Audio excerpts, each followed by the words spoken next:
Driving field. పోయిన ఈ సంవత్సరంలో కనీసం ఒక 100 నుంచి 120 యాక్సిడెంట్లు చూడవచ్చు. నేను చేసే ఫీల్డ్ అదే కాబట్టి ఆ యాక్సిడెంట్లు కూడా భయంకరమైన యాక్సిడెంట్లు. బతికిరో బతకలేదో ఫ్యామిలీతోటి స్కూటీల మీద, కార్ల మీద నా కళ్ళ ఎదురుట నేను కారు నడుపుతుంటే నా పక్క పొంటే అవి దాటుకొని పోయిన పరిస్థితులు చాలా చూసినాం.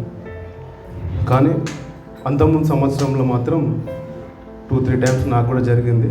ఫీల్డ్ అదే కాబట్టి పోయిన సంవత్సరంలో మాత్రం ఏ యాక్సిడెంట్ కాకుండా ఆయన కాపుదల్లా ఆయన కృపలో కాపాడి చిన్న ప్రాబ్లం కూడా డ్రైవింగ్లో రాకుండా సాయం చేసి బ్రతికిచ్చింది నా దేవాది దేవుడు.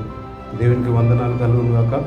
అదే విషయంలో ఏదన్నా అనారోగ్య పాలైనప్పుడు, పరిస్థితులు బాగాలేనప్పుడు, స్థితిగతులు బాగాలేనప్పుడు నేను మనుషుల వైపు చూడడం మానేసిన, యేసు వైపు చూశాను. యేసు పనిలో బిజీ అయిపోయాను.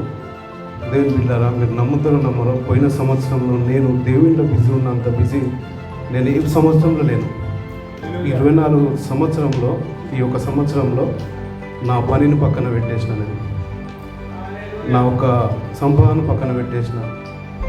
దేవునికే పని చేయాలి. ఆ పని వాక్యం చెప్పడం, ఆరాధన చేయడమే కాదు, ఊడవడమైనా సరే, ప్లేట్లు తీయడమైనా సరే, ఆ పనిలో నేను బిజీ అయినప్పుడు నాలో ఉన్న అనారోగ్యాలన్నీ దేవుడు తీసేసిండు. దేవునికి మహిమ కలుగును గాక. ఎందుకంటే సమస్తం ఎరిగిన దేవుడు ఆయన. యాకోబు పత్రికల 5వ అధ్యాయం 10వ వచనంలో ఉంటుంది. ఏమని ఉంటుందంటే, దేవుని పిల్లలు, విశ్వాస సహితమైన ప్రార్థన రోగిని స్వస్థపరుస్తానని ఉంటుంది. దేవుని పిల్లల, వాస్తవానికి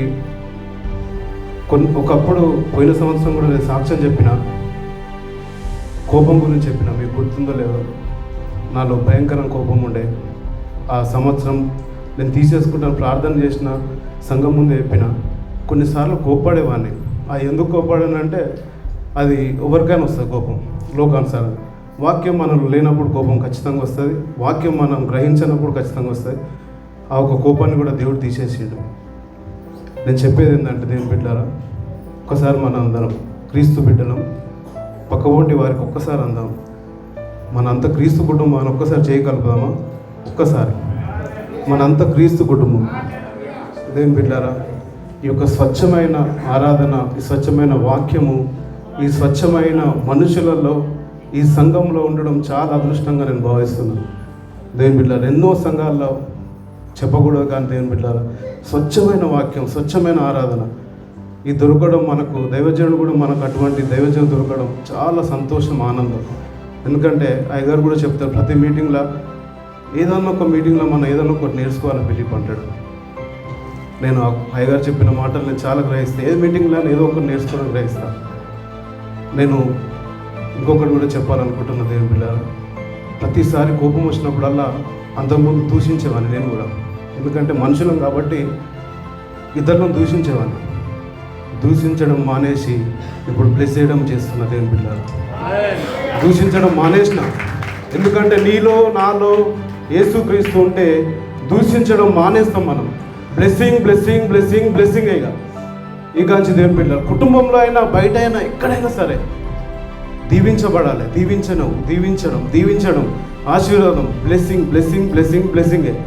ఈ మాటలు మనకు బ్లెస్సింగ్ బ్లెస్సింగ్ బ్లెస్సింగ్ అంటుంటే మనం బ్లెస్ అయిపోతాం. దేవుని పిల్లలు, ఇతరులను బ్లెస్ చేయాలి, మనం బ్లెస్ అయిపోవాలి. ఇది నేను నేర్చుకున్నా నా హృదయంలో.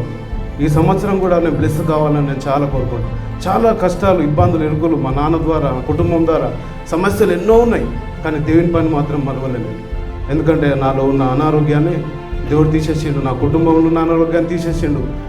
ఏది లేకపోయినా సమాధానంగా మాత్రం ఉన్నాం దేవుని బిడ్డ. దేవునిలో దేవునికి మహిమ కలుగును గాక. ఆమేన్.